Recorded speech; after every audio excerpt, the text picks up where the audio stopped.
오늘은 김동리의 영마의 결말 부분입니다.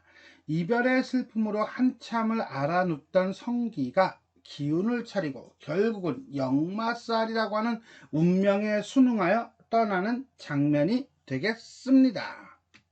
이 작품은 끊임없이 떠돌아다녀야 하는 숙명을 뜻하는 역마살이라는 무속을 소재로 우리 민족의 전통적인 인생관과 운명관을 다룬 소설입니다. 좀 독특한 점이 있긴 해요. 보통 뭐냐 그러면 인간과 운명의 갈등을 다룰 때는 어떤 부정적인 운명을 가지고 태어난 인간이 그 운명을 극복함으로써 어떤 성취, 사회적이든 아니면 정신적이든 어떤 성취를 하는 그런 형태를 띠는 경우가 많은데, 이 작품은 오히려 역마살을 극복하지 못하고 유랑의 삶을 선택합니다. 그럼 이거는 비극적인 결말이죠.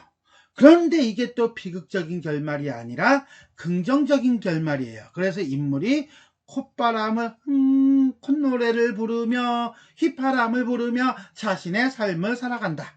뭐 이렇게 이제 마무리가 되는 그런 형태예요. 그러니까 운명을 받아들이고 그것을 따르는 삶, 즉 우리가 순응하는 삶, 순응하는 삶을 통해서 갈등을 극복하고 있는 작품이다 라고 보시면 되겠습니다. 성기가 다시 자리에서 일어나게 된 것은, 자리에서 일어난다는 것은 결국 뭐예요? 그동안 자리에 누워 있었다는 거죠. 그렇죠. 개연하고 이별하고 난 다음에 병이 났다는 거예요. 겨울 내내. 어떻게 겨울 내내인 줄 알아? 여기 나오잖아. 이듬해 우수가 언제야? 2월 18일경. 경칩 3월 초, 청명 4월 초 무렵에 비가 질금질금 조금씩 내렸다가 그쳤다가 내렸다가 할 즈음이었다 라고 하는 거 보니까 봄이죠. 봄에 비로소 일어났다는 거예요. 그렇다면 겨울 내내 뭐 했다는 거야? 알았다는 거죠. 자, 이 봄에 대한 이미지가 어떤데? 여기 있네요. 주막 앞에 들어선 버들가지는 다시 실같이 푸르러지고 살구, 복숭아, 진달래들이 골목 사이로 산기슭으로 울긋불긋 피고 지고 하는 날이었던 것이었다. 자, 이렇게 봄날 햇살의 모든 생명체들이 어때요? 자, 생기를 돋우고 있을 때 성기도 일어난 거죠. 이런 점에서 본다면 계절의 변화와 인물의 심리 또는 인물의 상태가 서로 연결되고 있다. 이런 걸 우리는 조응을 이루고 있다. 이렇게 봐요. 그래서 겨울에는 내내 성기가 앓고 그 다음에 봄에는 성기병이 나았다. 뭐 이렇게 이해하시면 되겠습니다. 아들의 미음상을 차려들고 들어온 옥화는 성기가 미음 그릇을 비우는 것을 보자, 즉 뭐야, 얘가 이제는 살 생각이 있구나 라는 것이 확연되고 나자 이렇게 물었다. 너 아직도 강원도 쪽, 강원도에 누가 있는데 아부지 가보고 싶으냐? 너 땡큐. 자, 그럼 여기서 장가 들어서 나랑 같이 살겠느냐? 정착이죠. 너 땡큐. 역시 고개를 돌렸다. 그해 두둥, 아직 봄이 오기 전, 두둥, 잠깐. 지금 봄이 왔잖아. 그러니까 이건 뭐야? 그렇죠. 과거의 상이죠. 역수명적 구성이고요. 요약적 제시라고 보시면 돼요. 보는 사람마다 성기의 회춘, 건강을 되찾는 것을 단념하곤 하였을 때라고 하는 거 보니까 그 겨울에 진짜 심하게 알았나봐. 사람들이 얘 이제 못 일어나, 이제 죽었어 라고 포기를 했다는 거예요. 그 정도로 많이 알았다는 거죠. 옥화는 이왕 죽고 말 것이라면 어미의 마음속이나 알고 가라고. 그래, 그 최장수 영감은 36해 전에 남사당을 꾸며와서 이 화개장터에서 하룻밤 놀고 갔다는 자기. 이때 자기가 누구야? 그렇지, 옥화의 아버지임에 틀림없다는 거. 그렇다면 옥화의 아버지면 뭐야? 그렇지, 이거는 성기의 외할아버지란 얘기죠. 그렇다면 그의 딸인 계연은 그렇지, 이모가 되는 거죠. 배다른 이모. 그 왼쪽 귓바퀴의 사마귀로 보아 자기 동생이 분명하다. 자기의 동생이니까는 성기에게는 이모가 되는 거야. 자, 그런데 귓바퀴의 사마귀가 유전인가요? 그거는 아니지. 그렇다면 이거는 과학적이야, 비과학적이야? 그렇죠. 비과학적인 근거를 든 거예요. 그러나 문학에서는 인정. 이렇게 되는 거죠.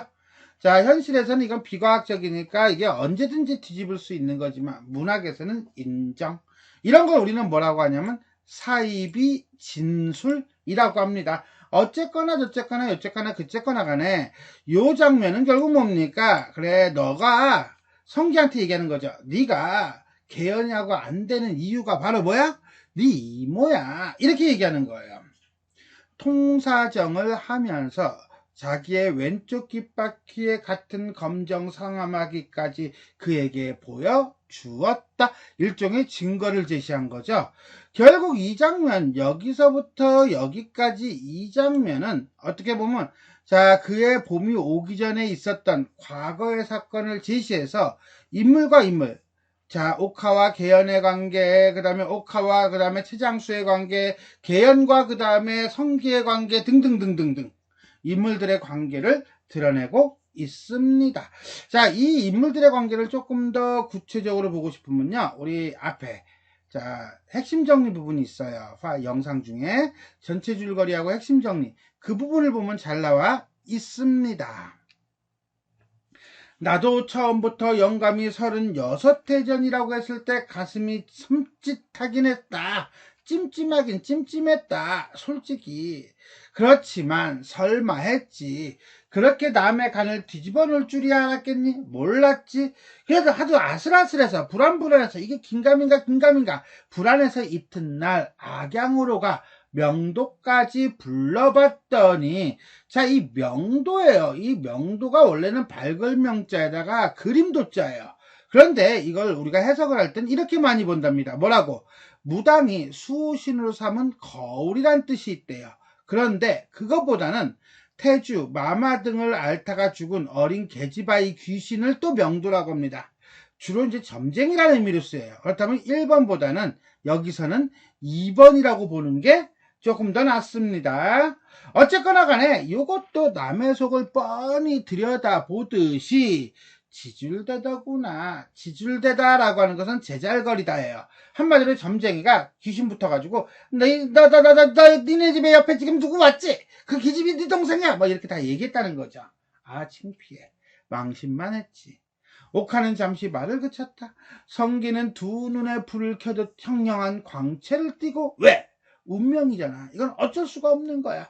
근데 그 운명을 받아들여? 아니야. 받아들일 수가 없는 거야. 일종의 분노죠. 그 어머니의 얼굴을 쳐다보고 있었다. 차라리 몰랐으면 모르지만 한번 알고 나서야 무엇이 있는데 그렇지. 이거 핵심어죠. 인륜이죠. 이 소설의 핵심 갈등은 결국 뭡니까? 운명. 그 운명이 바로 뭡니까? 인륜이라는 거예요. 인륜이 있는데 어쩌겠냐. 포기. 이렇게 되는 거죠. 결국 옥화가 성기와 개연 사이를 갈라놓은 이유는 뭐 때문이다? 인륜 때문이다. 그리고 부디 애미 야속하거나 생각하지 말라고 옥화는 아들의 뼈만 남은 손을 눈물로 씻었다. 왜? 그렇죠. 더러워서. 아니죠. 미안함과 안타까움이라고 봐야겠죠. 옥화의 이 마지막 하직 같은 통정 이야기 의외로 성기는 뭐였어? 도로 힘을 얻은 모양이래요. 자, 요거 챙길까요? 요거 챙기세요. 챙겨야 돼. 한마디로 뭡니까? 그렇죠. 새로운 삶의 의지를 찾았대요. 그래서 불타는 듯한 형형한 두 눈이에요. 잠깐. 그래서 불타는 듯한 형형한 두 눈이니까 이거는 좀 전에 봤다는 불타는 듯한 두 눈하고는 다르죠. 조금 전에 본 불타는 듯한 형형한 두 눈은 운명에 대한 분노라고 본다면 이거는 뭐라고 봐야 돼요? 그렇죠. 살겠다는 의지, 삶에 대한 의지라고 봐야죠. 그래서 무슨 새로운 결심이나 하든 그 결심이 뭔데? 그렇지, 새로운 삶에 대한 의지죠. 입술을 지그시 깨물고 있었다. 그러니까 이 입술을 깨미는 것은 결국 뭐야? 그렇지, 성기의 어떤 심리 변화가 나타났다는 것을 알 수가 있겠습니다. 아버지를 찾아 강원도 쪽으로 가볼 생각도 없다. 그렇다고 집에서 장가들어 살림할 생각, 한마디로 정착할 생각도 없다는 아들에게. 그러나 옥화는 전과 같은 고지식한 미련, 어떤 미련? 그렇지, 역마살을 누르고서나 안착하기를, 여기 정착하기를 바라는 마음 없어. 체념 포기했어. 그럼 어쩔 거냐? 너 좋을 대로 해라. 네 마음대로 해라. 성기는 아무 말도 없이 도로 자리에 들어 누워버렸다. 그리고 나서 한 달 즈음이에요. 달포라는 건 딱 떨어지는 날이 아니라 즈음, 이렇게 이해하시면 됩니다. 한 달 즈음 넘어 지난 뒤였다. 성기가 좋아하는 여러 가지 산나물이 화개골에서 자꾸 내려오는, 이제는 뭐가 됐어? 그렇지. 이른 여름의 장날이 되었어요. 그러니까 계절의 변화 맞아요? 계절의 변화예요. 그 계절의 변화면서 이 봄에서 조금 더 생동감 있는 그런 자연물들이 나타나요. 드루페의 막걸리 한 사발을 쭉 들이키고 난 성기는 이제 완전히 기운을 찾은 거죠. 나 옆판 하나만 맞춰줘 라고 한단 말이에요. 자, 이 옆판이라고 하는 것은 엿 먹고 싶은 거야? 아니죠. 이제는 옆판 들고 장돌뱅이 삶을 살겠다는 거죠. 장돌뱅이 삶을 살겠다는 것은 결국 뭡니까? 그렇죠. 자신의 운명을 적극적으로 수용하겠다는 거예요. 근데 그 수용이 포기라든가 체념의 개념이 아니라는 거죠. 오히려 운명에 대해 더 적극적으로 맞서는 그런 인물이라고 보면 돼요. 내 운명이 그래? 그럼 내가 그거 버티고 살아나지 뭐 이런 거라고 보시면 돼요. 옥화는 갑자기 무엇으로 머리를 맞은 듯이 한마디로 충격을 받은 거지요. 성기의 얼굴을 멍하니 바라보고 있었다. 왜? 그건 옥화가 그동안 어땠습니까? 성기를 자신의 곁에 두려고, 한마디로 역마살을 없애려고 오만 가지 애를 써봤죠. 그러나 결국은 어찌 해서 말도 안 되는 그런 상황이 벌어지면서 성기는 결국 역마살이라는 자신의 운명을 따라갈 수밖에 없었던 것이었던 것입니다. 그런지 다시 한 보름쯤 지나 이제는 또 계절도 변하나요. 뻐꾸기는 또다시 산울림처럼 건드러지게 예쁘고 멋들어지게 울고 늘어진 버들가지에는 햇빛이 젖어 흐르는 아침이었다. 자, 이건 어때요? 햇빛이 젖어 흐르는 아침은 그렇죠. 좋죠. 긍정적이죠. 이런 점에서 본다면 뒤에 이제 나오는 옆판을 들고서나 엿장수가 되어서 집을 떠나는 콧노래를 부르면서 떠나는 자, 성기의 마음하고 딱 맞아 떨어지는 거예요. 이런 점에서 본다면 이 대목은 이런 희망적인 분위기를 제시함으로써 갈등이 해소될 것임을 암시합니다. 새벽녘에 잠깐 가는 비가 지나가고 자, 이때 이 가는 비를 체크를 안 했는데 이렇게 해놓을까요? 잠깐 내리는 비죠. 잠깐 내리는 비는 한마디로 성기와 계연의 사랑이라고 보면 돼요. 잠깐 동안의 사랑. 이 지나가고 날은 다시 유달리 맑게 개인났대요. 그렇죠. 역시 마찬가지로 성기의 심리를 드러내죠. 화개장터 삼거리 위에서 성기는 그 어머니와 하직을 하고 있었던 것이었다. 갈아입은 옥양모 고의적삼은 여름옷이에요. 되게 얇고 구멍이 많아요. 자, 명주 수건까지 머리에 질끈 동여매고 난 성기는 새로 마친 새하얀 나무 옆판을 걸빵하다는 것은 끈으로 묶어가지고 어깨에 거는 거예요. 느직하게 엉덩이쯤에다 걸었다. 윗목판에는 새하얀 가랑엿이 반 넘어 들어 있었고 아랫목판에는 팔다 남은 이야기책 몇 권과 간단한 여자들의 어떤 소품들이 들어 있었던 것이었다. 그의 발 앞에는 물과 함께 갈려 길도 세 갈래로 나 있었으나 자, 여기서 말하는 길 우리가 흔히 길이라고 하는 걸 로드라고 보기도 하지만 문학에서는 어때요? 그죠? 어떤 인생, 삶, 라이프 이렇게도 많이 해석을 합니다. 그러니까 여기서 말하는 길이라고 하는 것은 그런 의미라고 본다면 세 갈래라고 하는 것은 성기가 선택할 수 있는 삶의 방향성, 삶의 어떤 양식 이렇게 이해할 수 있을 것 같아요. 그래서 화개골엔 처음부터 등을 지고 있었고 화개골에 정착하는 것도 하나의 삶의 태도겠죠. 그 다음에 하동으로 가는 것도 하나의 삶의 태도겠죠. 구례로 가는 것도 하나의 삶의 태도일 거예요. 즉 성기가 선택할 수 있는 삶의 양식들이라고 보시면 돼요. 작년 이맘때도 지나 그녀가 울음 섞인 하직을 남기고 최장수 영감과 함께 넘어간 산모퉁이 고갯길은 퍼붓는 햇빛 속에서도 지금도 하동장터 위를 굽이굽이 돌아 어디로 갔어? 구례 쪽으로 향해. 그러니까 계연은 어디로 간 거야? 구례로 간 거야. 성기는 한참 뒤에 몸을 돌렸다라고 하는 건 내적 갈등이 있다 없다. 그렇지, 내적 갈등이 살짝 있었어. 그리하여 그의 발은 구례 쪽을 등지고 어디로 갔어요? 하동으로 옮겼죠. 결국은 화개장터 포기, 그 다음에 구레, 개연이, 포기, 한마디로 뭐야? 역마, 이렇게 되는 거죠. 자신의 운명을 결국은 받아들였다. 이렇게 이해하시면 되겠어요. 자, 그런데 우리가 이제는 발단 부분에 나오는 내용하고 이 내용이 비슷하지만 좀 달라요. 발단 부분은 모여요. 하동으로 모이고 화계로 모이고 화계로 모여. 물도 모이고 사람도 모여. 그런데 여기서는 뭐야? 등을 쥐고 있고 그 다음에 동남으로 나갔고 그 다음에 넘어갔단 말이에요. 구례로 넘어갔어. 이런 점에서 본다면 여기서 결말 부분에서의 어떤 화계장터는 떠남의 공간으로서의 화계장터라고 보면 돼요. 그리고 지금 봤던 화계골로 난 길은 성기가 살았던 곳으로 향하는 길로 과거의 삶을 의미하고, 구례로 난 길은 개연이 떠나간 길로 운명을 거역하고 둘이 함께 사랑하는 삶을 얘기하고, 하동으로 난 길은 운명에 순응하는 유랑하는 삶이다. 이렇게 이해하시면 되겠습니다. 한 걸음 한 걸음 이발을 옮겨 놓을수록 그의 마음은 한결 가벼워졌대요. 이 말은 운명을 받아들이니까 삶을 긍정하게 되는 거야. 멀리 버드나무 사이에서 그의 뒷모양을 바라보고 서 있을 어머니의 주막이 그의 시야에서 완전히 사라져갈 무렵 하여서는 육자배기가 났으므로 제법 콧노래까지 흥얼거렸다는 거예요. 이걸 운명에 순응해서 완전히 홀가분해진 거지요. 즉 역마살이라는 운명과의 갈등에서 운명에 순응함으로써 삶의 행복을 찾았다. 이렇게 보시면 되겠습니다. 자, 이렇게 해서 이 소설은 끝을 맺습니다. 자, 우리가 이제는 화계로 난 길, 구례로 난 길, 하동으로 난 길 가지고서는 설명하는 내용은 참 시험에 많이 나와요. 좀 전 슬라이드에 있었던 거. 그래서 아까 조금 더 자세하게 얘기했고요. 자, 그 다음에 요 결말 부분에서 하나 더 챙긴다면 이거예요.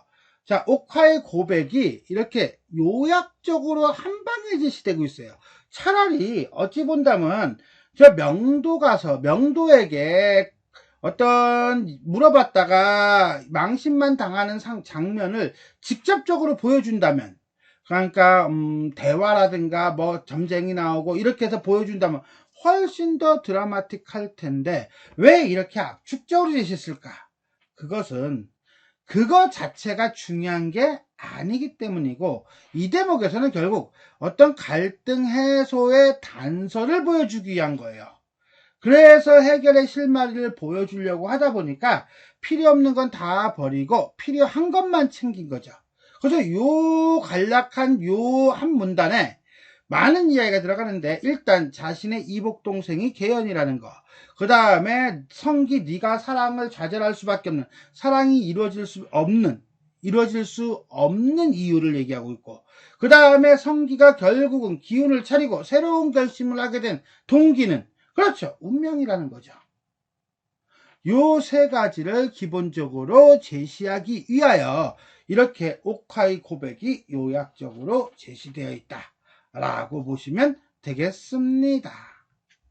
자, 이렇게 해서 우리는 김동리의 역마 결말 부분, 이별의 슬픔으로 알아눕던 성기가 기운을 차리고 그 다음에 자신의 운명에 순응하며 떠나는 장면에 대해서 살펴보았습니다.